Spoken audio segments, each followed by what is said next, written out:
মাচুদা শার্টটা ভাঙা গরম। কিরম গরম লাগছে বলো সবাই। আমরা কিন্তু গরমে পুরো একদম দেখো ঘেমে পানি কা পানি, দুধ কা দুধ, পানি কা পানি হয়ে যাচ্ছে। ঠিক আছে, যখন তখন কিন্তু হার্ট অ্যাটাক হয়ে যেতে হবে। হার্ট অ্যাটাক চলো হয়তো মিটার উঠছে।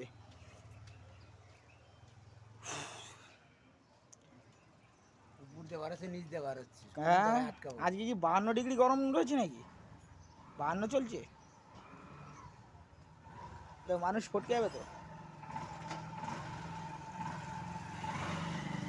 তো যাই হোক, সবাই গরমে একটু ছাওয়া টাওয়া জায়গায় থেকো, তাদের শরীরটা ভালো থাকে। আমাদের তো দেখেছো রাস্তায় থাকতে হয়। আমরা দেখো গাড়ি সারা দুপুর কিন্তু আমরা রাস্তায় কাটাই। তার জন্য সবাই জল টল খেয়ে ভালো সুস্থ জায়গায় ঠান্ডা জায়গায় থাকবে। Tata friend, bye bye.